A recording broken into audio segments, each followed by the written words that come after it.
very up and down week as a West Virginia fan. As a college football fan in general, very up and down week.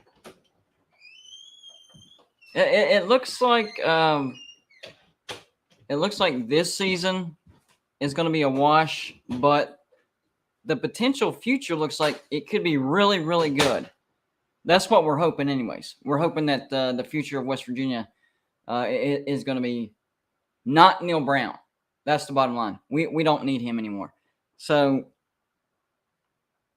hold on. Oh, I heard that. I heard the clicking. Was my volume working? Because I heard a beep that sometimes means that the volume wasn't on. So let me know in the comments if you can't hear me. Give me a thumbs up or a thumbs down. But anyways, so last night I did a live show on West Virginia being interested in Hugh Freeze. It was revealed that numbers may have been talked about as well, not just, hey, we're interested, it'd be cool, blah blah blah. No, it seems like they've talked about numbers, and I promise you guys, I am trying to 100% confirm that West Virginia and Hugh Freeze have talked in some form or fashion. I can't confirm that yet, but from all the people that I've talked to, it's happened. I'm waiting for confirmation so I can, go ahead and nail that down. But what I do know is that Neil Brown is done at West Virginia.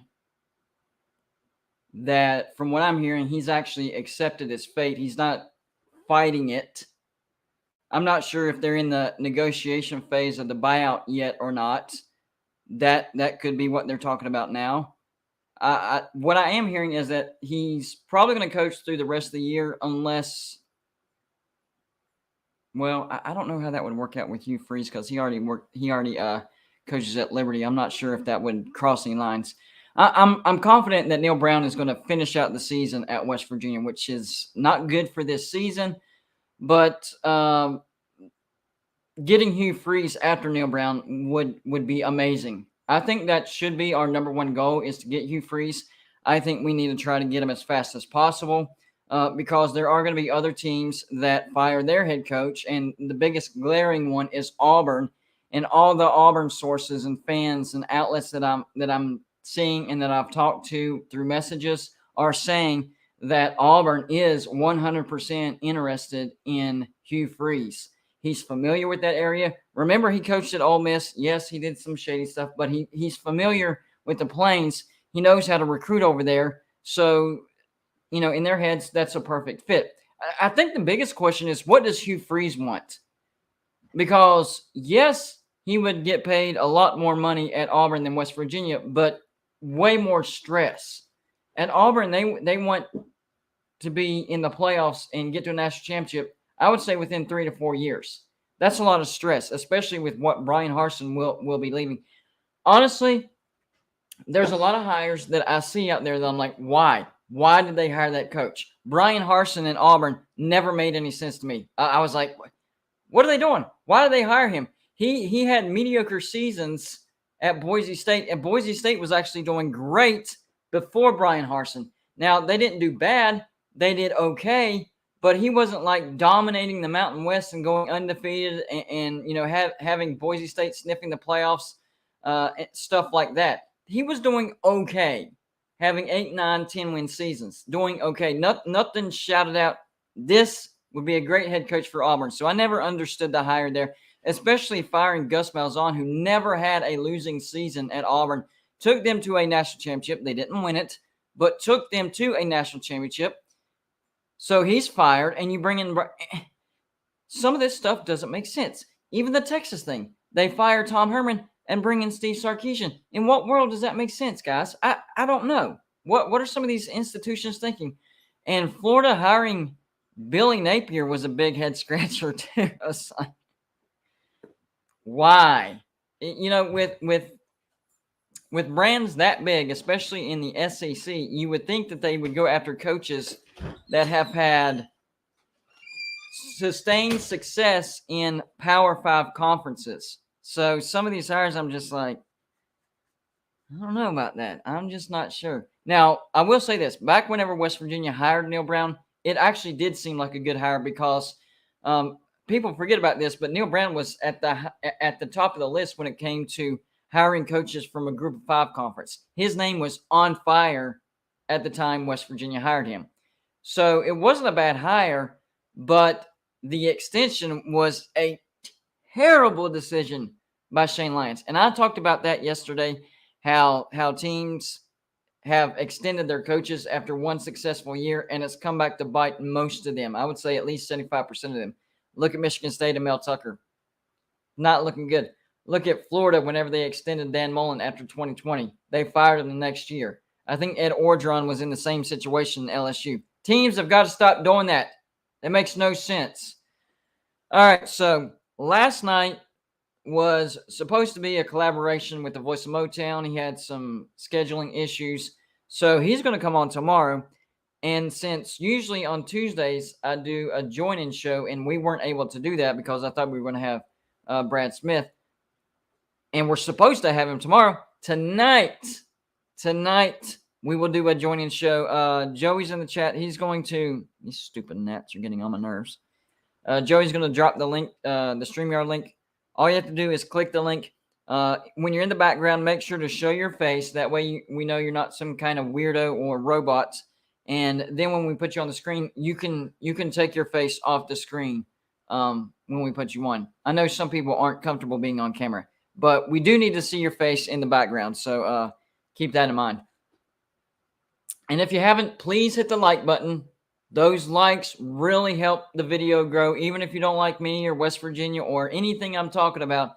Just to grow the audience, please hit the like button, because whenever you hit the like button, the more likes the video has, the more it hits the YouTube algorithm. It gets suggested more people see it, click on it, and boom, you grow your viewing audience. So it doesn't just help me, it also helps you, because it's more people in the chat that you can go back and forth with, have arguments or agree, sing kumbaya, whatever you want to do. It's more people in the chat. And of course, if you have a question for me or any of my potential guests that are coming on, because we're opening up the StreamYard, if you have a question for me or any of them, or a comment, or you want to make fun of me, or you want to make fun of West Virginia, because let's be honest, it's open season on West Virginia right now. All right, it's open season. But if you want your comment on the screen for everybody to see, point, laugh, and go to Bluetooth, or ask a question, whatever, Super Chat is the best way to do it. It's the little dollar sign that you see on the bottom right-hand corner underneath the comment section. Anything you put in that Super Chat, we're going to throw on the screen just like you see my name right there, and we'll read it and address it. Sorgi, if you will, just show me your face real quick. That way I know, Gotcha. I got you. All right. What's up, BBD? What's going on, buddy? Nothing much. I just wanted to address some of the comments I'm seeing in the chat tonight and the last couple nights. A lot of talk about people wanting the Mountaineers to go out and get Paul Chryst from Wisconsin. And for those of you who don't know, I'm a Wisconsin fan and a West Virginia fan. I've got decent thoughts on the I've got a decent knowledge on the program. My dad was with the radio network for a few years, and it's kind of come to me that it's time for a change at Wisconsin, and West Virginia does not want to be part of what in Madison we call Barry ball. Started by Barry Alvarez, it's run the ball all day. No recruiting quarterbacks. It's about running. And that's not something that the Mountaineers need. I agree 100%. And I'm like you. I am seeing a lot of comments and chatter about bringing in Paul Chryst from Wisconsin because he was fired. Even though he was doing good at Wisconsin and had some good records, his offense was boring, and I don't think an offense like his would succeed in West Virginia. Now, if he had an RPO type of offense where it spread you out and you had a run-pass option by the quarterback and you had a competent quarterback that was throwing down the field, then yes, I would be okay with that. Something like what Rich Rod ran, something like Lance Leipold, runs at Kansas. I 100% agree with you. I think the only reason that people would want him at West Virginia is because he does recruit at a decent level, but at some point you have to have a competent quarterback to be able to put an effective offense out there. I know he's pretty good at solving defensive problems. But then again, it comes back to he never has a standout quarterback. And usually, whenever Wisconsin did finally get one in, they usually transferred, if I'm not mistaken. So Yeah. I kind of agree with you on that one. I mean, since way back 1960s, 50s, Wisconsin has only had one top level quarterback, and that's Russell Wilson for 1 year. Yeah. In Madison though, I've been really happy. Jim Leonard has been. It seems like he's figured out what's going on, and if he can keep this up, I say we keep him around. If we don't, I think we can hire someone else. But I think they got rid of Chris, even though he was doing well, and I can only guess on this. It makes a lot of sense because the fans, including me, we're tired of Barry Ball. We want to see quarterbacks. We want to see the modern offense in It's Madison. kind of like what you're seeing in Iowa too. Yeah. It's not. It doesn't work anymore. And Wisconsin has the potential to be a top program if they actually figure out what they're doing. Yeah, and to your point, that's why Wisconsin is ranked in the top 25 preseason year after year after year, because Wisconsin does have talent, but it doesn't translate to the field because he never has a quarterback that can throw downfield.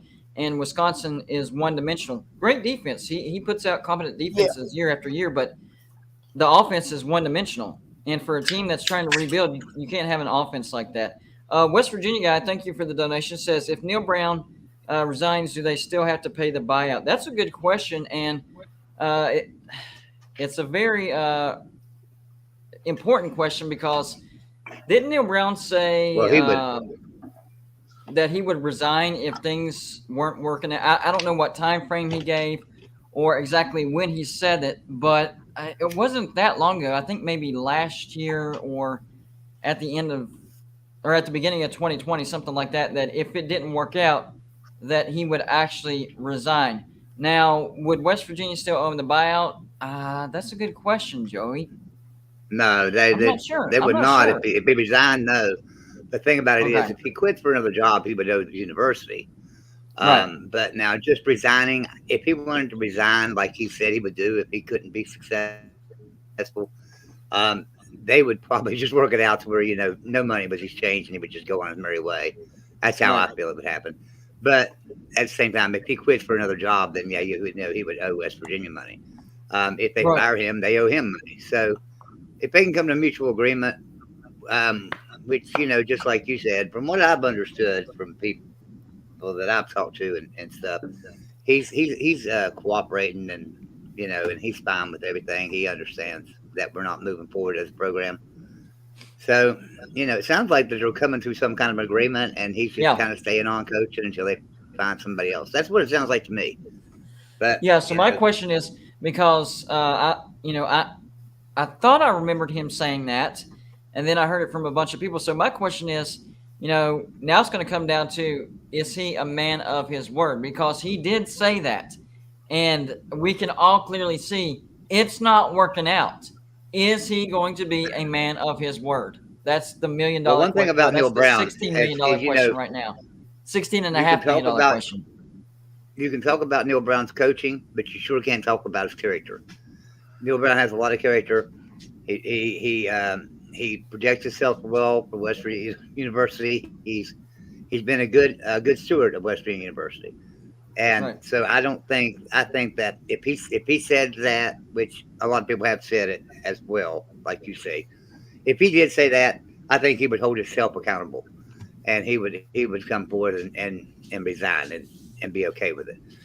Now, Yeah, only to play I devil's mean, advocate, the only thing that I would say about that is money can change people. So we'll see right? if he can, overcome that obstacle because that's a lot of money. But Sure. what's going to be worth more in his eyes, the money or his word? Because he did say it. He did say it. Well, if you look at it this year, so he's already made most of his money this year that he's going to make. I mean, pretty much everything he's going to make this year, he's already made it. That would come off the buyout already. So the buyout right now would be what 16 million. That would come Yeah, off the 20 million. So it'd be 16 million if we fired him right now. Thing right. about it is with that 16 million, we'd say, okay, yeah, we'll give it to you, but you can't coach anywhere else. And if you do, whatever salary you make comes off of that 16 million. So Yeah. and he's going to want to coach. He's not going to want to get out of coaching. So therefore, he'll settle it for half of that. So we can probably get Right. out of this contract for about 8 million if we wanted to fire him. Well, But because from a what I lot of people don't understand, he's realize cooperating. is you don't get the buyout in one lump sum. So, if Right, it's like a 3-year payment, then he can't coach for 3 years or he has to pay it back. right, and like I say, if he coaches somewhere else, right, he's got to pay that back to the university. Right. He can't double dip. In other Right. words, so he would settle it in a second to be able to go coaching next year. He would settle for 7 or 8 million and be done with this, And Right. West Virginia would pay that to get rid of him. And that kind of goes along with what I've been hearing too, that the boosters are saying they're trying to negotiate it down to 10 million. Well, the situation or scenario that you explained, that's actually under 10 million. So that would be even better. If we get it down to 10 Right. million, like that's a no-brainer decision. Like even right now, after the season, 16 and a half, like swallow the lump and do it. But 10 million, that's a no-brainer. You have to do Yeah. that. Yeah. And also, what I'm hearing is that if Shane Lyons is not on board, they're giving Shane Lyons a lifeline. But if Yeah, he's he's on not on thin board ice. and he refuses to fire Neil Brown, then his job is on the line, and they already know who they're going to replace him with. And I don't know any names. I haven't heard any names.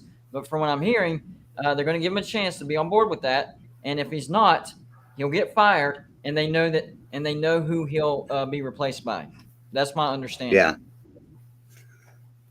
So I think that you and I have talked to a lot of the same people, and then I have my individual people I talk to. You have your individual people you talk to. The thing about it is when you and I come together, we pretty much tell each other the same thing. So we're hearing the same thing Right. from everybody. Right. Neil And Brown those people don't know is each other done. either. Right, they don't know each other. Neil Brown's done. Yeah, he is. He's just more or less sticking it out until everything becomes final and stuff, and cooperating. He's cooperating with the university. That's what Right. I understand. And we'll see if the players are going to fight for him as well. Because Right. honestly, the only glimmer of hope that I see for Neil Brown is if he wins out. That's it. That's it. I don't see that happening, but if Even that if were he to wins happen, out, I think I it's think done. he would. I think that would be the biggest flip I've ever seen in West Virginia history in one season. But that's not going to happen. Yeah, it would be. But we'll see It what would kind of be. fight the players have. Is my point. Right. Yeah. You Yeah. know, they could come out and fight this week, and I still don't think we could beat TCU even if we fought as hard as we could. But Well, we're missing Tony let's say we Mathis. do fight them, and the final score is 31-30. And it's a kick at the last second. Does that save Neil Brown? Does that show that No. he's a good coach? No, it doesn't do anything because that's all we've done for 4 years is lose games by one score. Exactly. So that's not going to help. And anything. we're a no-show on the road. I'm not Right. counting Virginia Tech because Virginia Tech's almost FCS this year. They suck bad. Exactly. We've got a great record at home under Neil Brown. I mean, fantastic record at home under Neil Yeah. Brown. The problem is he can't win on the road. And on the Patreon page, I had Paul Catalina on there, and we were talking about this very thing.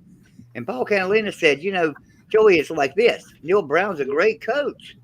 Sunday through Friday, he's the best. He's a great representative of West Virginia. He's a great recruiter. He's got them players humming. Everybody likes him. But on Saturday, he can't coach a game. He's the best coach in the world Sunday through Friday, but he can't coach on weekends. And that's about how it is. And why is that? It's weird because nobody, not even me, not you, not any of the commentators that have called these games can put their finger on why that is. It's strange. It's very, very strange. I think it's funny how Las Vegas can put their finger on it. We might find out a lot of stuff after he's gone, to be honest with you. I think it's funny how Las Vegas can put their finger on it. I mean, think of the win record for West Virginia preseason was 5.5 games. Yeah. And we were all like, that's crazy and crap. West Virginia win five games in their sleep. They'll win 6 easy. Take that line. Well, they must know what they're talking about in Vegas. So they seen something. Even though we made a change, brought in Graham Harrell, we had the same defensive coordinator, and we've had top defense for the last 3 years. They knew more than we did, obviously somehow, and they called it, and we missed it. Yep. Agreed. 100% agreed. They nailed that one. Unfortunately for West Virginia fans. So now everybody's talking about Hugh Freeze, and uh, unfortunately, I do think that it's going to come down between Auburn and West Virginia, and we all know that Auburn has way more money than West Virginia. So the question will be, what does Hugh Freeze want more? Does he want more money? Auburn's the choice. If he wants less stress, West Virginia would be the choice. Now, let's say he is the money guy and he chooses Auburn. That's when West Virginia better have some backup candidates behind Hugh Freeze, because you can't throw all your eggs in one basket and then the basket gets lit on fire and you have no eggs left, you know? So, and I've done videos on this. I think we need to talk to Tom Herman. I think we need to talk to Lance Leopold. Who would you like to see West Virginia talk to? Me, I want Tom Herman. I want Tom Herman as the head coach of West Virginia. I want him more than I want Hugh Freeze, to be honest. Not that Hugh Freeze is a bad coach. I think he's a fantastic coach, probably just as good, if not better, than Tom Herman. Problem is, he's got that baggage, and it scares me. I don't want anything to hurt my university to where we end up with sanctions. I just don't want something like that happening. So well, and what I people would rather don't have understand somebody. about Tom Herman is Tom Herman does not have baggage like Texas has tried to make everybody believe. He Right, didn't get in right, fights with players and stuff like that. It's he didn't get along with boosters. And Texas is a whole different right. animal from almost every university, maybe every university, because the boosters are the boss. Texas has so much money coming from their boosters that they've literally been crowned the boss. And he Yup. was like he wanted to do things that the boosters didn't want him to do, and they didn't get along, and that's why he got fired. Now, Yeah, Mountaineer Paul did for a video today where he talked about minority coaches, and one coach he left off that list that I would have added on there was Charlie Strong. I think that Charlie Strong would Mm, be a good coach at West Virginia, just simply because he understands the culture at West Virginia. When he coached at Louisville and he that's played right. West Virginia year in and year out, he knows the culture of West Virginia and understands it. So if we was to go with a minority coach, which would be fine with everybody, I believe, Right. Charlie Strong would be a good candidate. And he Yeah. mentioned some good candidates in his video, but he left out Charlie Strong, and I think that's a good strong candidate. I think Charles Huff for Marshall would be good too. Yeah, I'll yeah. tell you, I'll tell you who I think we should get. Number one, Matt Rule is a name that stands out to me. He'd be in my top five for sure. Luke Fickle from Cincinnati. I think he's going to go for a Big Ten job, but if Yeah. you I don't you know if he's gettable. you, All I right, mean, so you here's can't here's the hurt. problem with Luke Pickle, Wisconsin fan. Here's the problem with Luke Pickle. We tried to hire him when we hired Neil Brown. He would Yeah. come to West Virginia, but there's no he puts his kids in Catholic school. There is no Catholic schools in Morgantown, so his kids go to a private Catholic school, and there was not one in Morgantown. So you can forget him. That's why he didn't Okay. take the job. And then Tom Herman, probably. Maybe a Jamie Chadwell you could throw into the mix as a name. I think you got to look at or a group of five coach. But Matt Rule is my guy. I'm about to head out of here, but Okay, bud. hope to see you guys soon, whether it's in West Virginia, down there where you are, GBD, or up here in Philly. Um, you're always welcome. Come up here and catch a game with us at Franklin Field, oldest stadium in college football. Home of the Penn Quakers, and I'll see you guys later. Let's go Mountaineers.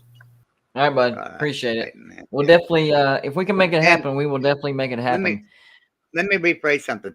There are Catholic schools in Morgantown. Don't get me wrong. Something about a certain school. I don't know what it was, but he did. That's why he didn't take it. They had a school for his kids in Right. Cincinnati, so he took that job. Gotcha. Yeah. I don't know if it's a Roman Catholic or if it's I have no idea. Well, So Luke Fickle's going to be vaulted to the top of everybody's coaching list, and everybody's going to try to get him. right. West Virginia just isn't a big enough name to land Luke Fickle. I think he's going to stay. I think he's going to land a Big Ten job. That's just my opinion. Yeah, I think he's going to be. I think eventually, I think Ryan Day is going to go to the NFL, and I think Luke Fickle is going to get the Ohio State job. That'd be What my about? guess. Do you think he would give any consideration to the Wisconsin job? I do just simply because they're a pretty big name brand in the Big Ten, And could he do a good job at Wisconsin? Yes, but the recruiting is going to be tough for Wisconsin for his type of players, for his type of Yeah. offense that he likes to run. His recruiting will be a little bit different. So I don't know if he would take it or not. He might look at that and say, I don't know if I can get the players at Wisconsin that I would want, that I need. I will say this, as far as firing a head coach, I think right now is actually a great time for, if anybody's struggling with their head coach, for them to fire their head coach because, it's not just like there's one good name out there. And if that falls through, oh man, we're screwed. Now we wish we hadn't fired him. No, we have Hugh Freeze, which is and should be number one on the list. You also have Tom Herman out there. We haven't heard from him in a while, but he had success at Texas. They fired him for the wrong reasons. We have Lance Leipold over there at Kansas. He's, kind of jumped to the top as far as potential hire. I know Iowa State's not having a great year, but people would still consider Matt Campbell for what he's done. Because Iowa State, even though they've had some down years under Matt Campbell, nothing like before him. Iowa State was terrible. I mean, bottom of the barrel, terrible before Matt Campbell got there. So he's done something there. So he could still be on the list. Matt Rule, who just got fired from, the Carolina Panthers, he's going to be on the list. So it's not like there's not going to be a lot of people to choose from. And there's a lot of people that I haven't even mentioned, a lot of defensive coordinators, a lot of group of five coaches at the top of the list. Sean Clark at Appalachian State, Jamie Chadwell over there at Coastal Carolina, Charles Huff at Marshall. I mean, the list is very, very long. This is a sweet spot, if you will, as far as if you decide to fire your head coach, you're going to have a lot of choices. Right. Well, now this is just my honest opinion. I don't think I think there's going to be too much interest in Matt Rule, and there's going to be too much of a bidding war for him. I know a lot of people have been talking about Hugh Freeze to Auburn and things, but I think Auburn may be looking at Matt Rule. I think Georgia Tech's going to be looking at Matt Rule. So I think there's going to be a bidding war there, and West Virginia is not going to get in a bidding war. Not right now, I don't think. What did you think about the $6.5 million figure that people have allegedly said was discussed between West Virginia and Hugh Freeze? To me, it makes sense. I think that's kind of our limit. Maybe $7 million we could pull off. Anything beyond that's kind of stretching it. And I think it can be competitive with brands that are around us, but like a brand like Auburn and above, no.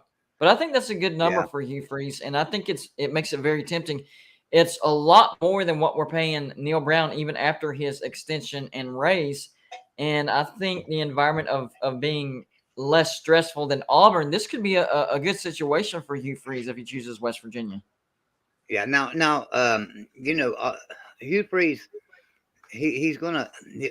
Well, West Virginia, Hugh Freeze is a proven coach. Right, he's proven at Power 5 level that he can win. Yeah. Right, he beat Nick Saban 2 years in a row, so he's proven that he can win at Power 5 level. I don't have no doubts about him as far as a coach. Like I said, my only problem is his baggage. I worry about that for the university.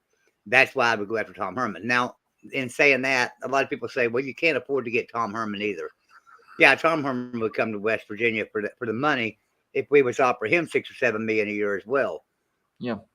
But, I don't know, would you even offer that to Tom Herman? Because he's not.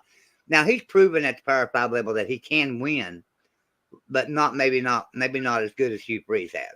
Right. Not at so an elite level. You kind of got to look at good and bad of all these coaches. Matt Rule, for instance. The good with Matt Rule is, hey, he can coach. He can turn a program around, and it don't take him very long to do it. Problem is, somebody jumps on him, he's gone. So you got to look at that. Yeah, as well. That's a risk that we have pretty much with anybody because West Virginia isn't considered a destination job unless it's a West Virginia guy. And I understand why a lot of West Virginia fans are like, yeah, we need to get a West Virginia guy for the long term. And I understand that. But I think we need to take this in steps. And step number one is get a guy that can get us out of this hole immediately. And then we have the foundation and the platform to go out and get that West Virginia guy for the long term. Because let's be honest, there's not very many Don Nealons out there who are great head coaches that are willing to stick around West Virginia for good pay, but not great pay. Yeah, I agree. I Hey, knew I Will. smelt a Notre Dame fan around. What's going on, Will ND? You with us, buddy? Yeah. Sorry. Every time StreamYard formats my mic weird. I understand that, dude. I understand that. I have to switch my camera every time. Every stinking Mike, no issues. It's on the same input, but camera, I gotta flip it every time. So what's on your mind this evening? I'm quite interested in this West Virginia thing too. I found enthralled in it. I'm surprised you guys haven't mentioned Tony Gibson more up on that list. He's being mentioned a lot. Now on my list, I would have him in my top 10, but I don't have him as high as everybody else. I know Tony Gibson is a West Virginia guy, and he literally just stole a recruit out of our backyard. He's a great recruiter. I don't know. I don't know with him. I look Like at with these something- other guys I that I look at, have like- above him, at least I know that they've had success at the level that West Virginia plays, and some even higher. So I trust their name more. So it's not that I don't like him, because I do have him in my top 10, but I don't trust him as much, if that makes any sense. Okay. Well, we have Jeff Castile on staff, and Tony Gibson learned under Jeff Castile. So, hey, why not Jeff Castile as a head coach and Tony Gibson as a defensive coordinator, or vice versa? Right. I mean, they work well together. And could you imagine our defense if them two were running West Virginia? Because Jeff Castile's the Castile, one that implemented the 3-3-5, right? He's the one that we had implemented the number one defense we had the number one defense in the nation for several years back in the late 2000s, thanks to Jeff Castile, and Tony Gibson was on that staff as well. Right. So that would be great. I'll be right back. I think it would be fun if you guys got Pat White on the staff too, because I know he's been in the NFL, so maybe like to help recruit quarterbacks. Yeah, he would be great. Right now, he has a job down in South Florida, so I'm not sure if he's available right now. Tony, if you would just give us a quick face shot so we know it's for real you. All right, man, we got you. I'm going to add Tony.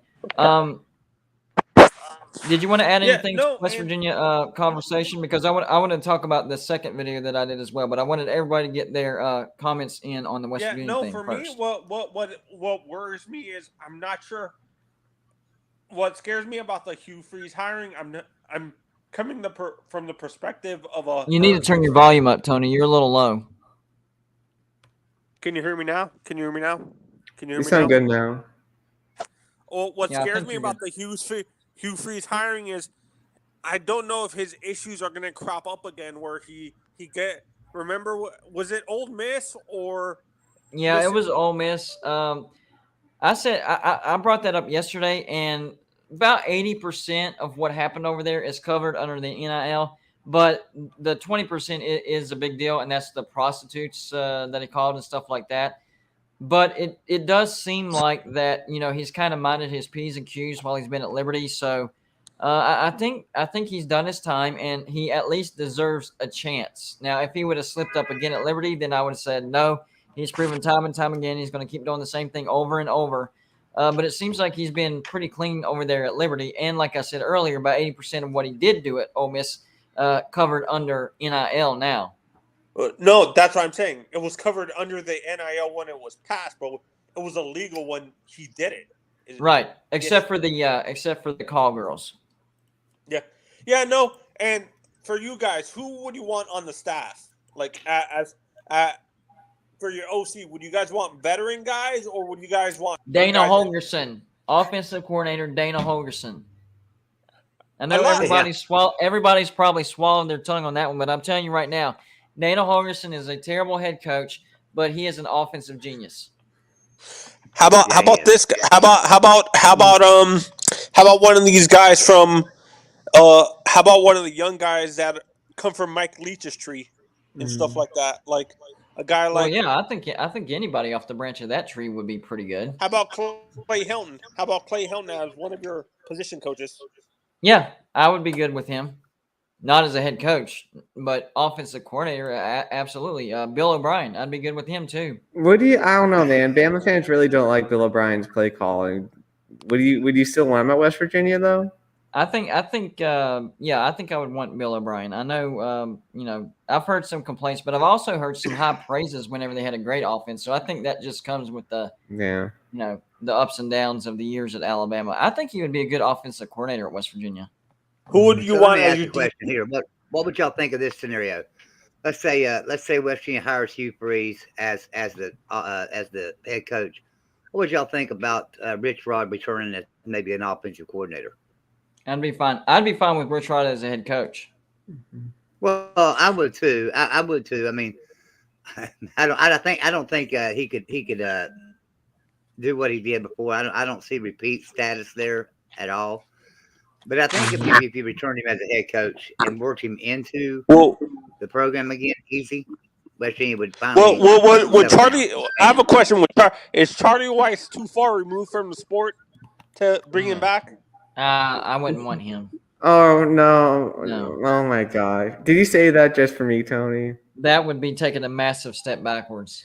Charlie Weiss Jr. is doing he's doing an all right job at Ole Miss. They didn't do so good against LSU, but his son's actually an offensive coordinator now. As a position coach, maybe offensive line or something like that. Tony, I've adjusted your mic settings several times, but I think you're too far away from your mic. Just try to get a little bit closer to your mic. Okay. Oh, what I'm saying is, how about Charlie Weiss as a position, like one of these veteran guys as a position coach and stuff like that, like a Charlie Weiss or one of these veteran. How about a defensive coordinator? Would you guys want a 3-4 or 4-3? With him, I don't like. I guess I'm not like, oh no, I would hate that, but I wouldn't love it. Like I'm not wanting him at West Virginia. I wouldn't love that. No. Would you, for your defense? Would you guys want a 4-3 base or a 3-4 base? 4-3. We need to switch back to a 4-3 because, the 3-3-5 worked well under Jeff Castile, and it worked a while after that. But the defense that we run now is just very ineffective ever since Jordan Leslie was promoted to defensive coordinator. They should have promoted Jamil Adai to defensive coordinator, but that was a big mistake. Another big mistake that's biting Neil Brown in the rear end.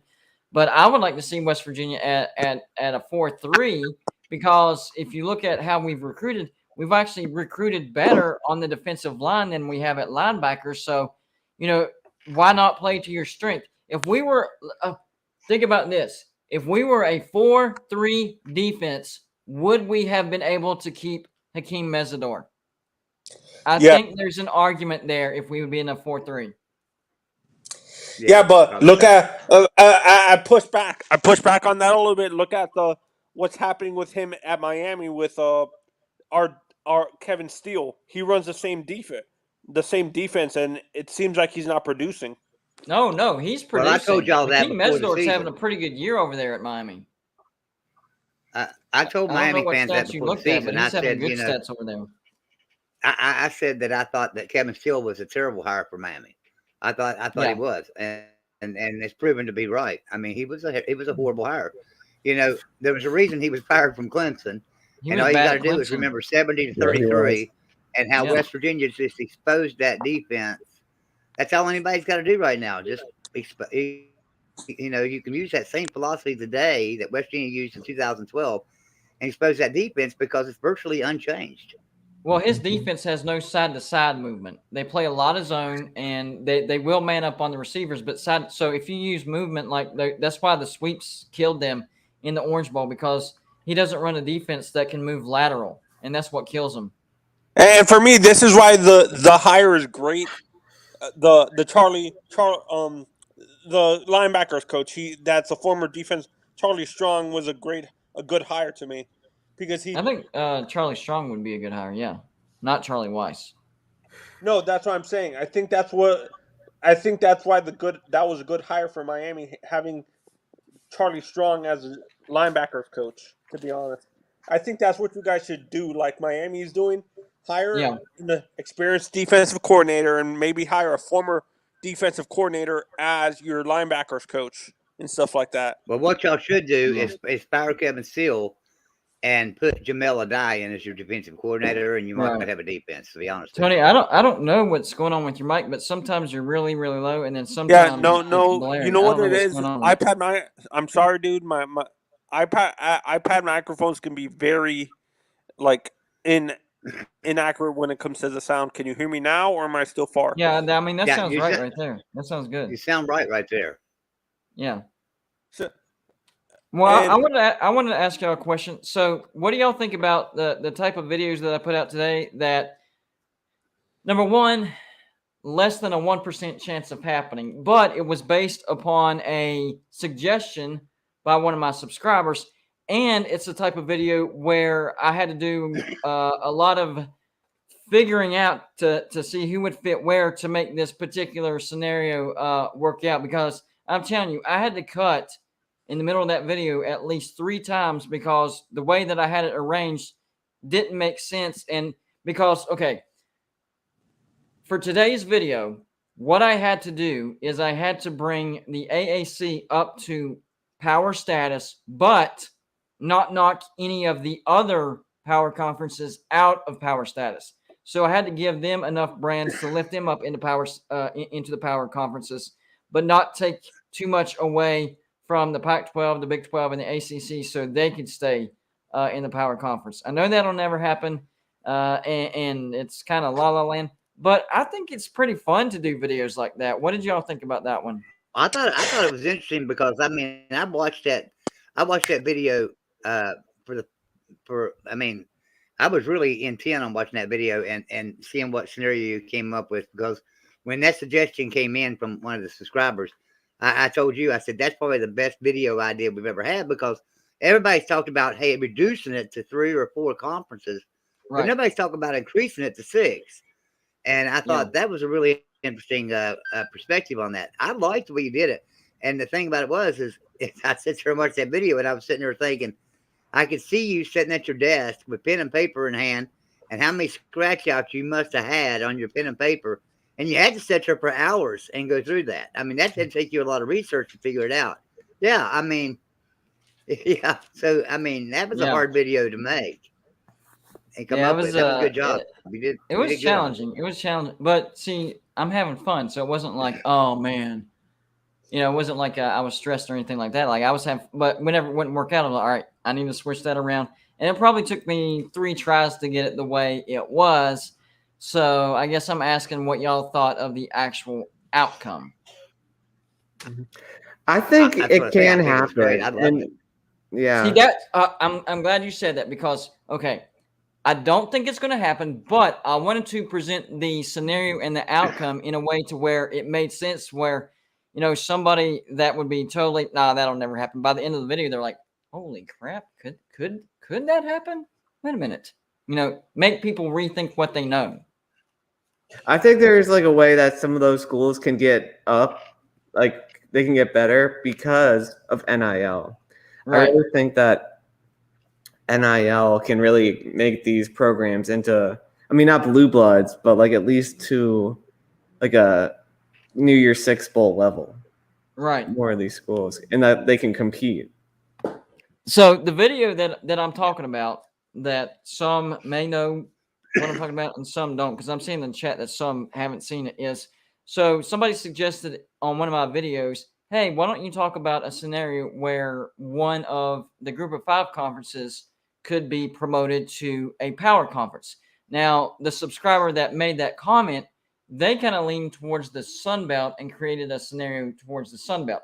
But whenever I looked at all the group of 5 conferences, I thought that the conference that was built the best, that has the best foundation, as far as if anybody had a shot, which I still don't think they do, but they have the best shot because of the brands that they have in there. But on top of that, you can't just promote a conference because the teams within the conferences are getting better. So that's why I said we're going to have to tear it down and then build it back up. You can keep a few of the biggest brands, but altogether you're going to have to straight up share the wealth with the other Power 5 conferences that are not the SEC and not the Big 10, and they have to share back and make everybody equal. And that's what we got with this video. Well, the only thing I thought was You know, I think ACC of the past with Cincinnati in there and with Houston in there, I think they were the best group of five. I think the Sun Belt might be the best group of five conference now. I really do. I really think that the Sun Belt is probably going to be the strongest. So I would say, that's the only thing I would have disagreed with you with. I would have elevated the Sun Belt conference instead of the AAC. I mean. Well, that's fair, but just make sure that you're looking at the brands that are coming in from Conference USA as well, because we're already seeing the Sun Belt after conference realignment, but we're not seeing the ACC after all those teams come from, and of course Cincinnati, Houston, and UCF leaving the AAC. Because, and the reason I say that is because I was thinking the same thing you just said whenever I dived into this video, because I thought I was going to head towards the Sun Belt, but then I started looking at the brands that are coming in. And just the volume of the teams that are, either at the same level or above the level of the teams in the Sun Belt was just a little bit more, in my opinion. I could be wrong, but whenever I looked at it side by side, I feel like I like the ACC. I feel like come next year and AAC. I just feel like coming next year and coming the next few years, the Sun Belt's going to be the conference that's like the AAC was of old. So well, Tulane's looking really good though. Sorry, Joey, I'm not trying to cut you off. Oh, I'm sorry. But I think Tulane looks like they're trying to replace Cincinnati. Yeah, Tulane could replace them. Yeah, I really do think so. With the money that they're putting into their program. And I will say a home run higher addition for the Sun Belt is James Madison. Like, whoever did their homework on adding them, because I honestly didn't see that. And whenever it happened, I was like, what? James Madison, an FCS team, you're going to promote to the Sun Belt, which is one of the better group of five conferences. But whenever I looked into it, that was a genius addition for the Sun Belt. And this is year one of FBS football for James Madison, and they've already gotten ranked. Week 7, they got ranked number 25. And this is year one of FBS football for James Madison. I think that the Conference USA isn't completely out of it because they got Liberty. And looking what Liberty did to BYU. Why did Liberty go there? I don't understand I don't know. I am so glad you brought that up, because I knew that Liberty was going to join a conference, and then they announced Conference USA. I was like, why? Out of all the group, like, the MAC was in a better situation than freaking Conference USA. Like, that was Liberty. That was a stupid move. I don't understand that. Fester, thank you for the donation. Says, if Freeze does come to WVU, how many players do you think hit the portal? That's a good question. But I think, you know what? I honestly think that the higher names wouldn't hit the transfer portal. You might see a lot of depth guys hit the transfer portal, but trust me, these guys, even JT Daniels, they know who Hugh Freeze is. All right, they know who this guy is. Yeah. They know he puts out a great offense.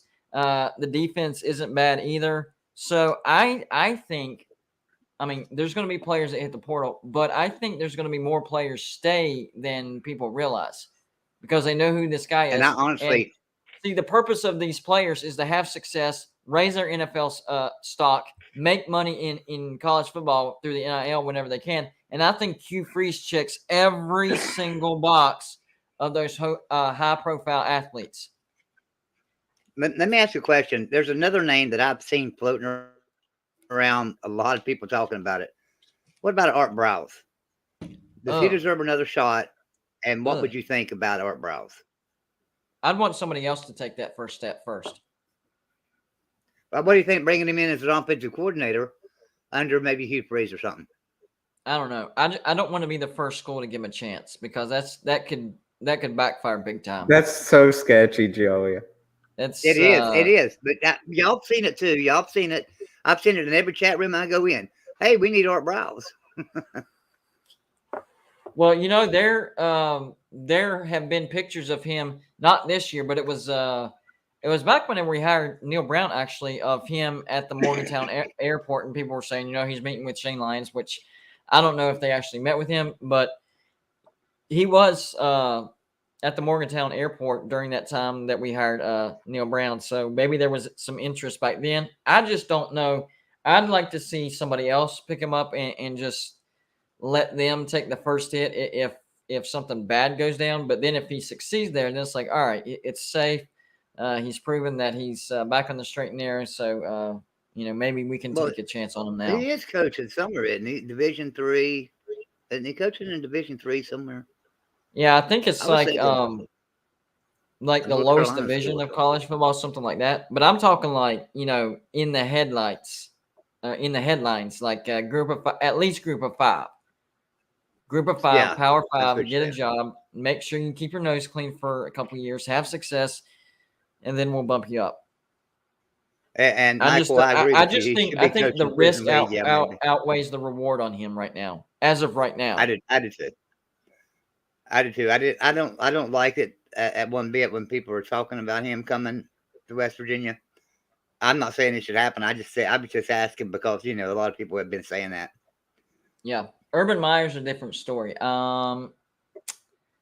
He is a shady individual. There is no doubt about that. I think he's going to Texas A&M. You might be right about that. I've heard a lot of talk about that. But as far as like people saying we should give it a try, I wouldn't be totally against Urban Meyer, but I would still be on my guard. Like, all right, let's see if this guy screws us over. But Jimbo's going to get fired at Texas A&M, and they're going to hire Urban Meyer. That's my hot take. And to those that think, well, Jimbo Fisher would come to West Virginia and coach, so we just hire Jimbo Fisher. No, that's where you're wrong. Well, not only that, we don't want him. Number one, if he can't win at Texas A&M, he ain't gonna win at West Virginia. But number two, you also have to remember that his contract, he wouldn't get that money that Texas A&M is offering him if he took another job. Right. And he's why going to make Tom Herman has set out it's ridiculous amount of money. Which is why Tom Herman set out for as long as he has, and which proves how big of a bonehead Gus Malzahn is. He had a record-breaking buyout through Auburn, and he immediately took a group of 5 head coaching job at UCF. That guy's a bonehead when it comes to business. I don't understand him. What would you guys think? Like, would you guys want Graham Harrell to stay the offensive coordinator? I mean, he's been putting up like pretty high point numbers, but do you think that's only because of JT Daniels? It's only him that's making. No, I don't think it's. I don't think from it's what that. I'm hearing, Neil Brown has been overriding him whenever he should. Like that fourth down, Graham Harrell had a play ready for that 4th and inches, and Neil Brown played the analytics. And it's not just that play. I've heard that that's happened in every single game, that certain scenarios Neil Brown still takes over because he doesn't trust Graham Harrell 100%. I would be okay with keeping Graham Harrell at least for another year to see how he does under another coach. So let's talk about for a second, just out of curiosity, how about Paul Chryst? I mean, a great coach. Bottom line, a great coach. Would he be a great coach at West Virginia? I don't think so, because the fans have come to expect a high-flying offense. They want a spread offense that goes up and down the field. We've had that since Rich Rod days. They would not be happy with just running the ball up the middle and gaining 4 or 5 yards and doing a time possession game. Joe, here's what I've learned the past 3 years, going on 4 years under Neil Brown, okay? If you're going to run a slow, methodical offense like that, you better have success. And whenever I say success, I'm talking 9, 10-win seasons, because our fan base would rather have an offense that puts up 500-600 yards and goes 8-4 than a running offense like that goes 8-4. Like, if it's side-by-side comparison, they want the high-flying, down the field, down your throat, 50-yard touchdown passes almost every single game type of offense rather than run it down your throat. Now, if he were to have actual success and we win 9, 10 games a year, that's a different story. So the question really is, could he win 9, 10 games a year with that offense? I don't think he can. I don't think an offense like that works in the Big 12 like it was working. Now, it stopped working there for a while and at the end of his Big 10 tenure. But there for a while, it was working in the Big 10, and Wisconsin was having success. The defenses in the Big 12 are totally, totally different. They most definitely key in on the run first because there's a lot of running offenses up there. For the Big 12, I just don't think it would work in the Big 12. I just don't. I think it would work in the ACC. I think it would work in the Pac-12. I don't think it would work in the Big 12. I don't think it puts up enough points to win games in the Big 12, I guess is my point. So let me ask a question, because a lot of people haven't talked about this. We brought in what is his name? Washington. We brought him in as our wide receivers coach, right? Is that his name, Washington? Yeah. And our wide receivers are not getting any separation. They're they're absolutely not running good routes. It doesn't seem like. And I know a lot of people want to blame Neil Brown and Graham Harrell for that. How much of that is on him, though? I mean, it's got to be on him. A lot of it. But I don't hear anybody calling for his head. I hear they people can't calling get any separation, and they're dropping balls. It's just a lot of our offensive issues are strictly on the wide receivers. We saw the Texas Tech game. I think the biggest problem in the Texas Tech game was play calling. We had some terrible play calling, and then JT was like, he started trying to force the ball, and that interception right before halftime that ended any chance of a comeback. I thought it was actually well placed. If you go back and watch that throw, it looked like that the ball was going to be out of the reach of the defensive back, but he just made an athletic play off the back of his feet, fully extended, right in his fingertips. I mean, if JT throws that 10 times, that guy only makes that play maybe twice. I mean, it was an incredible play. But I think that's the play that kind of deflated JT. In the second half, he started forcing things, and it turned into he basically doubled his interception rate in one game. Yeah.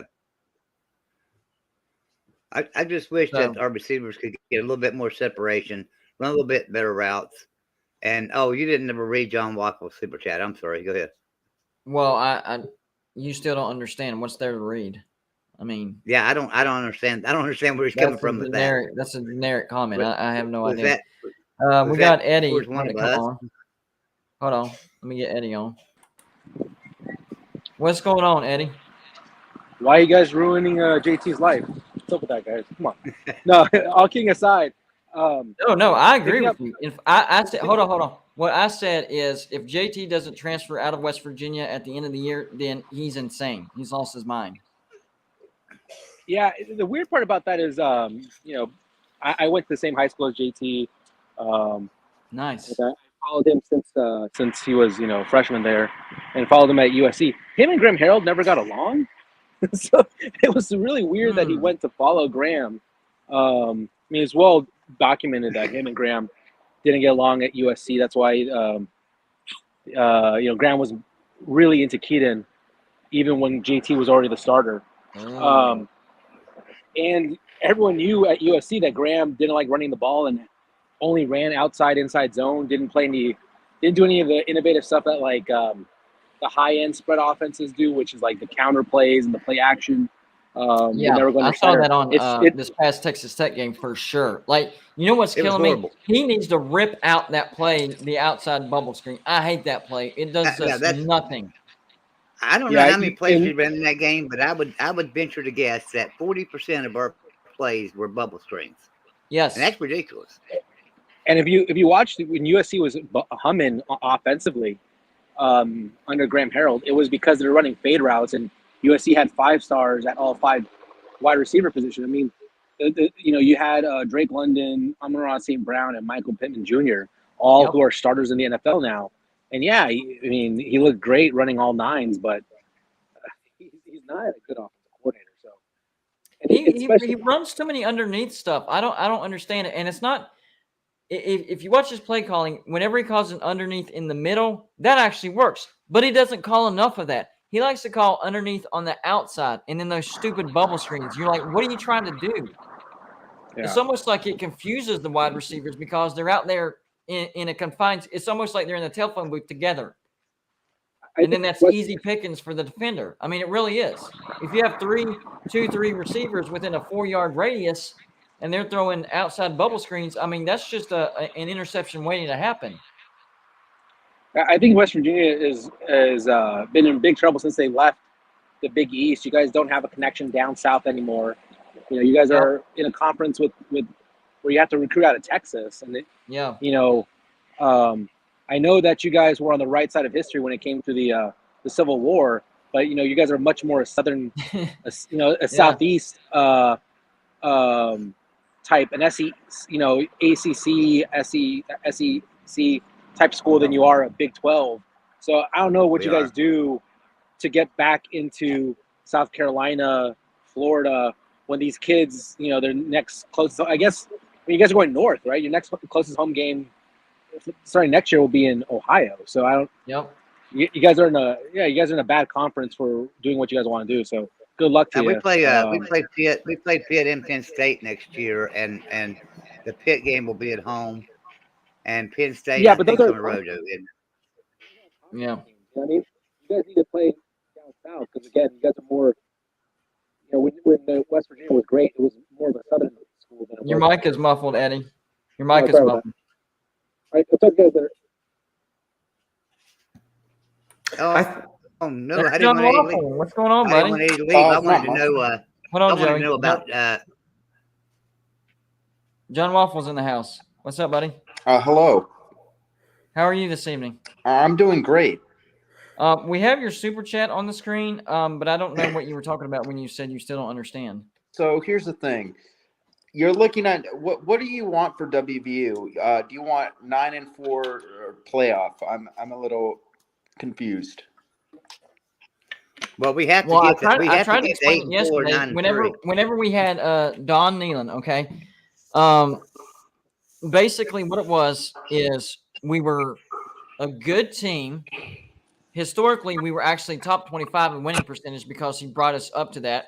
We would have a great year once every 4 or 5 years. And in that 1 year, we usually had an opportunity to get a trip to the national championship. Now, did we blow it? Yeah, every time we blew it. In 88, we got to the national championship, but still blew it.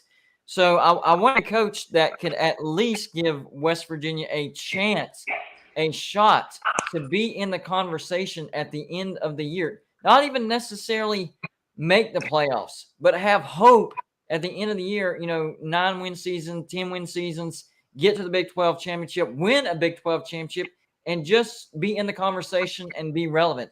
And then when you get to that point, that's when, the things of, other teams maybe slip up, or we have that one big magical year where we can get into the playoffs. You have to set yourself up to be in that position. You can't just go from where we're at to getting to the playoffs just by, 1-2 years. You have to actually first put yourself in a position to where you're in the conversation. So I want a coach that can get us in the conversation. Well, let me ask you John this. Waffle, and John, now, and I'll add to that a little bit too. Even Dana Holgerson had us in that conversation a couple of times, in 2016 and in 2018, we were in the conversation for national championship. So, even though he was a bad coach, he still got us there. And that's what we want. We just want to have a shot. Right. So you would take the 2018 season or 2014 season? Well, 2016, not the 2014. Heck no. 2016, not 2014. No. But, over what we have now, yes. Okay. Absolutely. So I just want to point out, when you guys went to the national championship in '88, your schedule was not really good, if I'm being honest. Not like it is right now. Did you look at the teams we played? I believe Penn State, I think, was the best team you played that year. No, they weren't. They were a good team. They were 15th in the country, but we played Syracuse the last game of the year, who was 12th in the country, and absolutely blew their doors off. Back then too. Yeah, yes. we played a lot of top 15 teams. You can't look at their schedule and say, well, they're an awful team because of the I think even Maryland was good that year, weren't they? Yeah, but exactly. You got to look at them.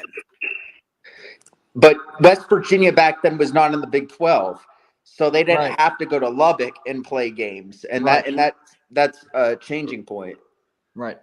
Well, sure, it is. Well, that goes back to what Eddie said earlier about West Virginia being in the Big 12, and the argument. See, this is the argument that I hate.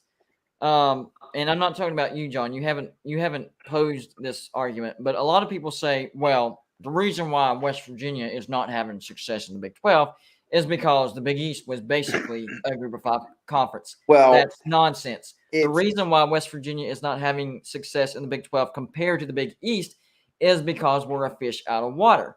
Now, what we saw under Dana Holgorsen in 2016 and 2018, those were 2 pretty decent years, but you compare that to what we did in the Big East, and that's like middle of the road type of years. Well, so I know people are sick of hearing me trying to push West Virginia, the ACC, and the SEC or wherever, whatever. And if it never happens, it never happens. But the point of these conversations with that is the fact that West Virginia is just not fit for the Big 12. It doesn't make sense. Even adding Cincinnati and UCF is still just as far as an Iowa State away game. So you're gaining what? One travel partner? I mean, it doesn't help all that much. Now, I will say this. If the Big 12, if the ACC falls apart later on and the Big 12 can go out and get Pitt, Louisville, Syracuse, maybe a Virginia Tech, stuff like that, teams that we have regional rivalries with, and we can have those games every year, then we would fit in more. But as is right now, West Virginia is an East team in a Midwest conference. So or a Southwest conference. I've been corrected on that many times. Southwest Conference. Excuse me. So let me say this.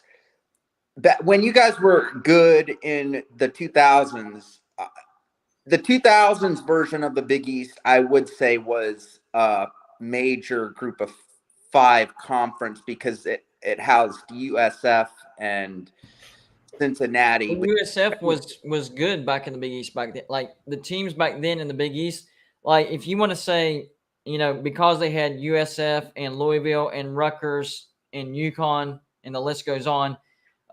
If you want to say that in these days, then absolutely it's a Group of 5. But if you go back and actually look at how good UConn, USF, Rutgers, Cincinnati, Louisville, even Pitt, those teams back whenever the Big East was in transition, they were actually really, really good. Whenever UConn was in the Big East, they were a top 25 team consistently. Yeah. And so was Louisville. And so was Cincinnati. Even Rutgers. Rutgers was good back with what was the running back that was a piece of crap, but he was a good running back? I believe he's for who? The running back for Rutgers. He turned out to be a piece of crap. Rice? Yes. Ray Rice? Yes. Ray Rice. Yeah. Yeah. I forgot he was at Rutgers. Yeah. He played for, but they still never beat West Virginia. Even with Ray Rice, they never beat West Virginia. We beat Rutgers like in 2002. We beat Rutgers like 81-0 or something, or 81-3. They were terrible for 20 years. 20 years in the Big East. Yeah, I mean, whenever Greg Schiano got to Rutgers, he flipped that program on its head. It was crazy to see that. Well, they're having problems too. See, it's the conference. I don't think it should be in the Big Ten. I mean, like with Ohio State. But you say that again? Like Rutgers, like historically, that's why all these teams are not good anymore, like West Virginia, because they're not in their respective conferences. Like UConn literally built their program off the Big East. We have Syracuse, right. WVU, Boston College. But I mean, after they split up, now look at them. They're like, they went to the Group of 5. They wouldn't even get a chance at the Big 12, I guess. Well, right. John, here's the thing about it. I'm actually agreeing with John on this point. I'm agreeing with John on this point. What I disagree is when people, and I don't know if he flat out and said it, what I disagree with is when people say that the Big East was basically a Group of 5 conference. That's the part that I disagree with. Well, I agree with all the teams not having success because they're not with with their regional rivalries. That's absolutely 100% correct. That would affect anybody. And that's kind of like where I see John leading to is that we were a Group of 5. And John, you got to remember something. Pitt was in the Big East just as long as West Virginia was. They left pretty much the same time. So you was right there with us in the Big East. Yeah, but Pitt, WV. I mean, remember everyone was like in the when Pitt had success way back in the day. I'm not going to go there. We were independent, like Notre Dame. Like we were too, and we were too. before the Big East formed, Pitt and West Virginia Virginia's been independent more than they've been in a conference. West Virginia spent more years independent than they have in a conference. Well, it's getting close now, but yeah. Yeah. All I'm saying is yes. I mean, the Big East was a good conference. I'm not going to deny that, especially for basketball. However, I have to look at it, and there was a lot of teams that still had no business being in that conference. And yes, they were ranked good, but I mean, with the revenue and the fan base, they had no business. They were a group of 5 teams. Like Temple, everyone wanted Temple in, but they got kicked out. Yeah, because they were that bad. Yeah. So it's kind of a pick your poison type of thing, because if you compare it to how these teams are doing now, so if you look at all the teams right now and how they're doing in their conferences right now, and you bunch them up as they were in the Big East, they would be a group of 5 conference. But that's not how you can look at it. How you have to look at it is you have to look at how they were back then when they were together. Because even whenever West Virginia was winning the Big East, whenever it was in transition and they would go to a bowl in the BCS, West Virginia was 3-0 in BCS bowls. We beat Georgia in 26 in the Sugar Bowl. We beat Oklahoma in 2007 in the Fiesta Bowl, and then Clemson in 2011. Which the 2011 Orange Bowl, both of those conference champions were not great, but definitely the first 2 BCS bowls. So it does tell you that the Big East did have, some good teams because they won their bowls whenever they went to the BCS. Now, whenever UConn won the Big East and they went to bowl, they got absolutely obliterated. But UConn's kind of the outlier. I think if UConn got accepted into the ACC, and it would increase their recruiting, and their support would go up again. I think UConn, now it would take some time, so I'm going to say between 5 and 10 years. I think UConn could get back to having the success that they had back in the Big East times.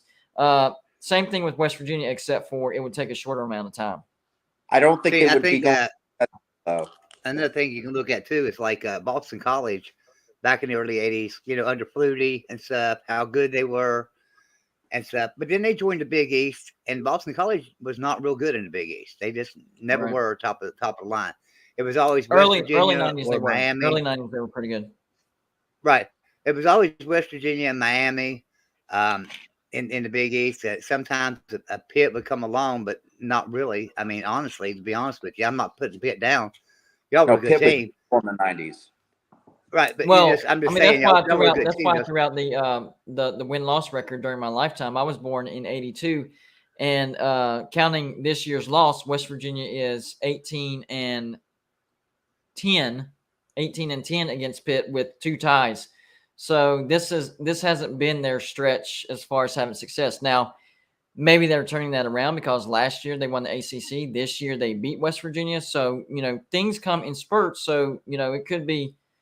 Pitt's going to have their success, their stretch of success, and then, that's just how it flows.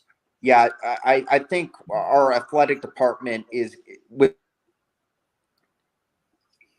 the 90s. We were terrible. Like we went I think 3-10 like a few years.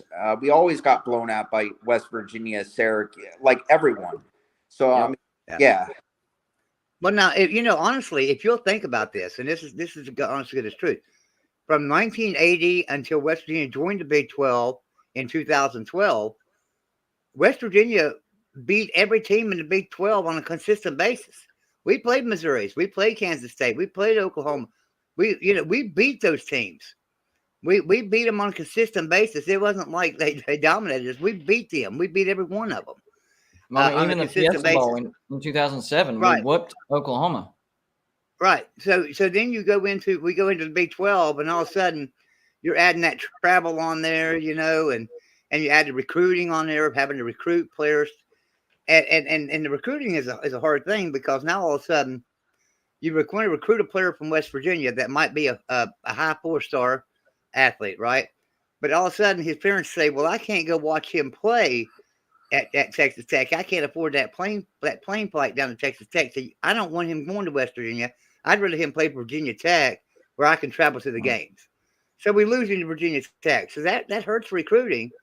And that's where it's hurt West Virginia. It's nothing against the Big 12. We love the Big 12.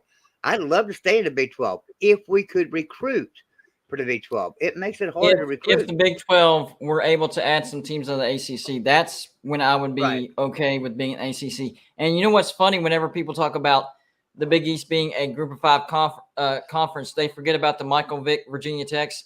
They forget about the Donovan McNabb Syracuses. And they forget about one of the all-time greatest teams ever in the history of college football, the 2001 Miami Hurricanes.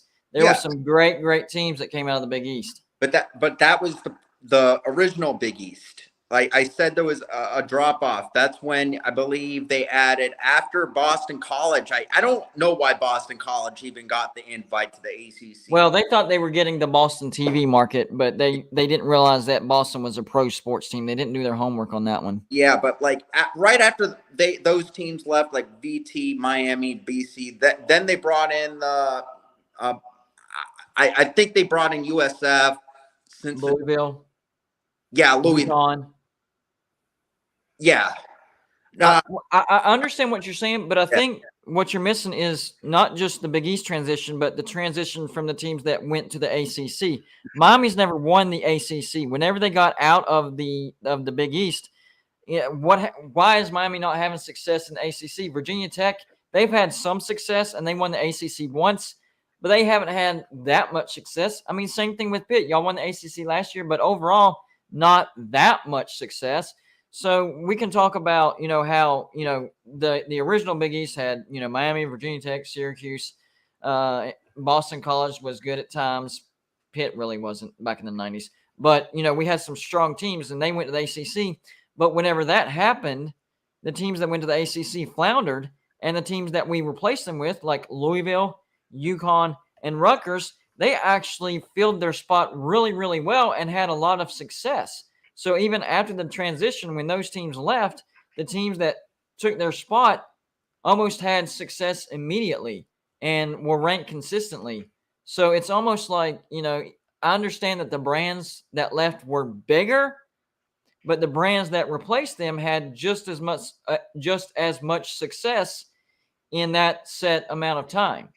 Yes, that's the overall factor is the brand. I mean, Miami, Virginia Tech, Virginia Tech was a pretty big brand back in the 2000s and 90s. And Miami, of course, was Miami. I mean, you can't really replace that. That's true. I agree with that. But what I'm countering with is whenever they left, they had a drop-off, right? And the teams that replaced them were successful. The brand thing, there's no argument. Of course, those brands are better. But the success of the teams, when they left for the ACC, the success for them fell off. Maybe Virginia Tech, not so much until now. But the teams that took their place, they had success, almost immediately. UCF, during that crazy 2007, when the curse of number 2 was on, UCF was one of those teams that reached number 2 and got knocked off. So, I understand what you're saying.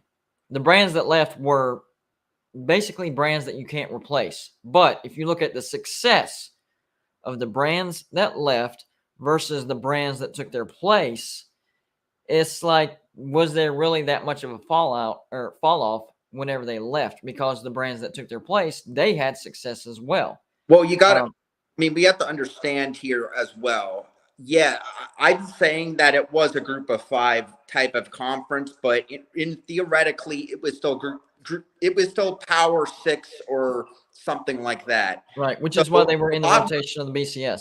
A lot more money was they had automatic BCS bids. Right. Yeah, USF could basically be the number 1 or 2 team in the nation. And West Virginia could be the number 2 team in the nation.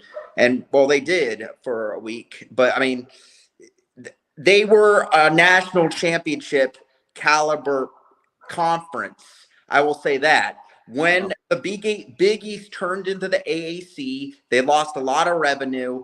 UCF, there is no brand in there besides probably Navy right now in football that could match any of the brands that any of the I would agree.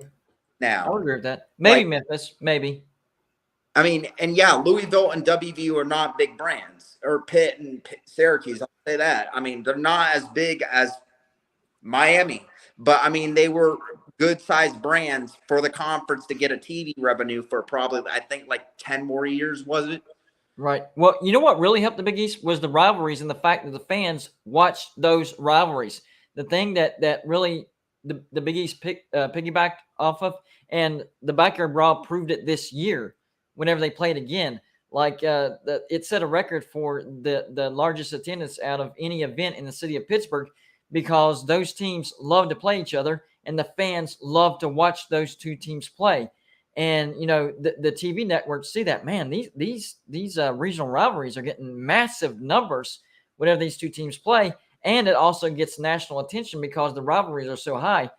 Even the Syracuse West Virginia rivalry brings more value to Syracuse than any other team that they play. And Syracuse fans talk to me about it all the time. Man, we wish we could play West Virginia again. I missed that game so much. That was an under-discussed rivalry because the Pitt West Virginia rivalry was number one, and then the Pitt Virginia Tech rivalry was number two. So that tells you how great those rivalries were whenever the West Virginia Syracuse is number three, but it's still really, really good and drew a lot of money. So the Big East benefited off of not necessarily brand recognition, rivalry recognition is what the Big East thrived off of. Well, rivalry. I mean, Syracuse and WVU pre-2012 or so was normal. I don't think really everyone was getting up to watch that game. Between the two, well, the reason I brought that up is because Syracuse has the biggest fan base, not Notre Dame, in the ACC, but they can't tap into it because Syracuse fans are not interested in football right now, except for this year because Syracuse is good. Whenever they played West Virginia, they were able to tap into that massive fan base, and it drew massive TV ratings because it drew a substantial percentage of the Syracuse fan base television, and their worth per TV is worth more than your average. It's hard to explain the difference between different markets, but the reason why, USC and UCLA are highly valued versus, another big brand, not necessarily because of how much support they get, which they get a lot of support, but the viewership is so high in the city of Los Angeles that even if they only got a percentage of that, they would still be making a lot of money. Well, the same rule applies to Syracuse. Not quite as high as the Los Angeles TV market, but it's pretty high compared to your average viewership. So the Big East was able to draw a lot of money because the Syracuse fan base liked to watch West Virginia versus Syracuse. It didn't have to draw national attention for the Big East to make money off of it. I'm sorry. Are you talking about football for Syracuse? Football, yes. New York City, they don't. I don't think they have really any of New York City, and that's no. You're right. You're right. They have Buffalo though. Yeah, they're big. They're a big draw out of Buffalo. I think the number was a little over 3 million. Compare that to Notre Dame, who basically doubles them up, which is around 7 million. That's still high, and it's still the largest football fan base in the ACC. But the problem is they're not interested in Syracuse. Now, those numbers, I'm going to be interested to see those numbers at the end of this year because Syracuse is actually good. Those numbers were, I think, right after the 2020 season. So they might go up because of this year. But Syracuse fans flat out lost interest in Syracuse football. Number one, because they've been so bad. And number two, they've been so bad. But playing West Virginia always kind of helped. Even when Syracuse was bad, when West Virginia went up to the Dome, they would usually thump us because the atmosphere was absolutely crazy. They would always pack out the Dome. I remember 2011 when we won the Big East, we still had to go to Syracuse, and they still thumped us. Still thumped us, even though we were really, really good, and they weren't all that great. They still thumped us, and it grew great TV ratings from Syracuse fans. At least we have them at home this year. There you go. That dome is terrible, though. You got to admit, it's terrible. Ugly. It is. It is. It's very ugly. I even did a Google Earth on it at the beginning of the year just to see if they've updated. The thing looks like a concrete box, just like it always did, with a pillow on top. That's the best way to describe. I've never been there, but I've heard horror stories. I've never actually been there, but I've heard horror stories about, like, if you go there and play in September when it's hot, it's miserable because it's hot. If you go there and play in November when it's cold, it's miserable because it's cold inside there. Do they not have? Yeah, they heat try to in there? replicate the outside temperature. It just keeps it basically. I guess they created the dome just to keep the elements out, but the temperature is basically what you feel outside. Lord. Yeah, that'd be that's miserable. a fact. But the fan base, if their team is good and they're playing somebody that they like to play, whatever conference they're playing for, which right now they're playing for the ACC, we all know they're going to draw money. So I think the ACC is going to have one of the best years they've had in a long time this year from TV viewership. Number one, the backyard brawl. Number two, Syracuse is pretty good, so they're going to be able to tap into the Syracuse fan base. Clemson looks like they could go undefeated and represent, in the playoffs. North Carolina gets ranked again, and they have one of the biggest supporting fan bases in the ACC. Florida State is much better. They're not elite like they used to be, but they're much better. So we could see a massive uptick in the revenue and viewership from the ACC this year because so many of the teams that need to be good are good this year, or at least are getting better. NC State as well. Yes, NC State. I want to address some trash talking that was done last week after West Virginia lost to Texas Tech. We had somebody come in the chat that was a Pitt fan that said, "Well, at least we got an easy game this week, and we'll show y'all how it's done." And then they turned around and lost to Louisville. John, you know anything about that? That surprised me. I'm not gonna lie. Yeah, I mean, it surprised me too, but because Texas Tech is 5 times the team that Louisville is, so there's not a lot of room to talk about West Virginia. Were you at the game or did you watch the game? I was not at the game. Did you watch it? And I was disgusted with it. So yeah. Well, the reason I asked that is I didn't watch it. We were, wallowing in our own misery, so I didn't, really have any time to watch anybody else's misery.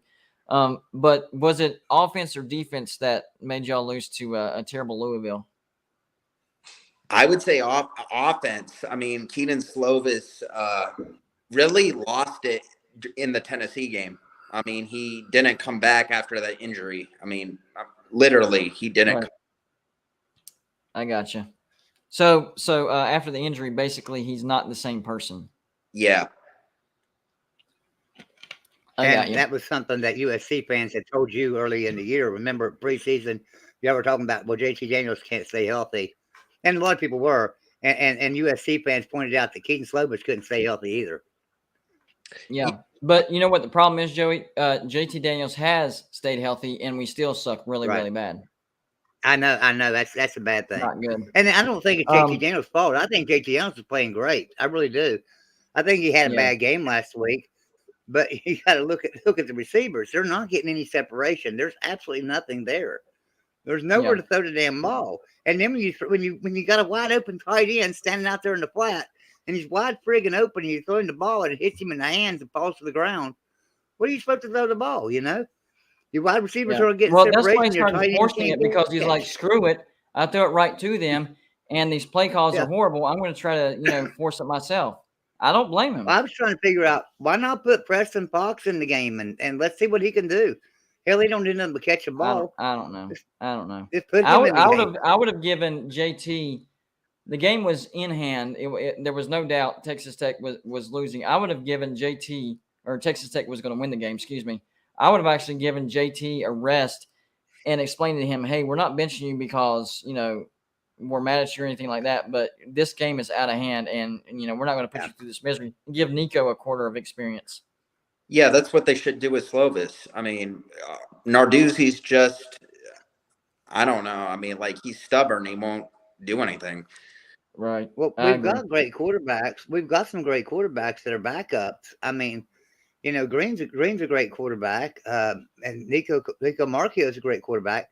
Might as well give him a chance right now, and let him get some experience because this team is bad. Yeah. And our well, receivers we're about to getting hit separation, 9:30, so I need to wrap this up. But as usual, I'm going to give everybody that's on the panel their last word. You can talk about your team, my team, me, college football, whatever, as long as it has to do with college football. So we will start with John Waffle. You were the last one in. I'll give you the first last words. Hello. So all I have to say is I hope everything works out, I guess, for WVU. I mean, I want him to stay more because I think he's doing a good job. But yeah. Mm-hmm. See you. Let me ask you, John. this. Thanks for coming in, man. Did he freeze up? Hey, John, tell everybody where to find you. You got a channel. Right? If you like Pitt or just like trolling in general, just look up John Waffle H2P on YouTube. I'm a small channel, but I have content. Especially if you're a Pitt fan out there, please subscribe. I would appreciate it. Just so people understand this rivalry, John, if you had the option, would you want West Virginia in the ACC? I've made a video about this actually. It's a fun video. I think they could be a last place team that could possibly save the ACC, in my opinion. Last place. I understand. That's fair. I mean, I would expect nothing less than that. I expected it. But I had you say that so that people understand that even a Pitt fan who hates West Virginia and a West Virginia fan who hates Pitt still wants West Virginia in the ACC because we love the rivalry. Even though we hate each other's teams, we love the rivalry. I think we should be playing every year, but if no conference or no conference. I agree. I mean, if Clemson and South Carolina can do it every year and Louisville, Kentucky, and their rivalry is nowhere close to what our rivalry is, if they can do it, then we can do it. Yeah. And let me say this. You'll see me in the chat. You'll see me and John Waffle in the chat going at each other's throat and talking bad. That's just fan talk. That's just fun. Hell, I like John Waffle. I'm nothing against him. You guys go over and subscribe him up and hell, watch some of his videos. And troll him, as West Virginia fans troll him. Hell, I think John would appreciate that, wouldn't you, John? Yeah, would. Let's talk trash. Exactly. Yeah, it's just talking trash. Okay. Good job, John. Thanks for stopping by, buddy. Good job. Will, what's your last word of the night? Well, this season could get a whole lot worse for the Irish if we go into the Dome and have another bad performance. But if we win, who knows? Maybe the team can get confidence and they can beat Clemson, beat Boston College, and beat USC, and really turn it from a bad season to a good season. Well, let me ask you, what if you lose to all the bad teams, but you beat all the good teams and you end up 6-6? How frustrating would that be? It would be you got wins over Clemson and USC, but let's say you have losses to Marshall, Stanford, and Boston College, which you already have 2 of those losses. How weird of a season would that be? It would be frustrating, but at least I would get to troll Tim. Well, let me ask you a question. So, if you think you guys, let's say tomorrow you lose to Syracuse, but then you beat Clemson, wonder what happens to the ACC then? Then I guess Wake Forest is the best team. I don't know, man. Wake Forest is better than what they were last year, and they were really good. I mean, Clemson they are. Had to take them to double overtime and beat them by a touchdown. They're a good team. Mm-hmm. But even if Notre Dame beats Clemson, Clemson needs to lose twice in the ACC for the Wake Forest to get to win the Atlantic. So they need Clemson to lose twice in the ACC. Yeah. Well, what's the line? What's the line on the Syracuse game? I think it's Syracuse -3. But I'm gonna check if they updated it at all. That's pretty close. You got a shot. I mean, that's like home we field. say. Vegas usually knows something when they have weird lines like that. Because I would have guessed like 10, but okay. All right. Thanks for having me on DVD. No problem, man. Good job, Joseph. What is your last word of the night, man? I'm starting to get tired. What I'm thinking about doing. I'm gonna get a couple people tomorrow night to come on and do a video with me for Patreon. Just predicting games for the weekend. We're just going to predict games. That's all we're going to do. Go down through there. So if anybody wants to join the Patreon page, you can join for as little as $2 a month. And believe me, it's well worth it. There's a lot of perks to being a member of Patreon. And so, I would love to have you guys join me over on Patreon for a live show sometime. We have a live show every Sunday in Patreon, and then I do a show right here on the main channel on Sunday at 2:00. We've been playing trivia the last couple of weeks, and we might do that again this week. It seems to be a lot of fun. We don't have a lot of people that are in the room, but the people that are there are enjoying themselves and having fun. And if you enjoy trivia, college football trivia, come in. You can challenge one of our experts that I'll bring into the panel. And this week won't be no exception. We'll have some really good people on the panel that know college football. See if you can beat them. If you can beat them, you can win a nice prize. I mean, I always give away a nice prize. The value of the prize is generally $50-$60. So you just got to come in and beat them. That's all I've got. If you ever have Mark Rogers on one of those Patreon live shows, you need to have some like noise canceling headphones because nobody's going to beat him. Who's that? Mark Rogers. Oh yeah. So I may bring Mark on with me Sunday. I might see if Mark can come on with me Sunday as an expert. Anybody want to challenge him to some college football trivia? If you can beat Mark Rogers in college football trivia, I tell you what I'll do. I'll up that prize. They get a prize. They get a prize. We'll give you $100 prize if I can get Mark Rogers on Sunday at 2:00 for trivia, and y'all can come in and one of y'all can come in and beat him. Hey, I got $100 prize I can give away. I'd love that. I'd love to see that. Nice. That would be interesting. But it's probably not going to happen. I have to put my money on Mark Rogers, just like I'm going to put my money on TCU this week to beat West Virginia. Right. But so anyway, another thing too, I realize our website is down and has been for a few days. I've been trying to correct that, and so has our web host person.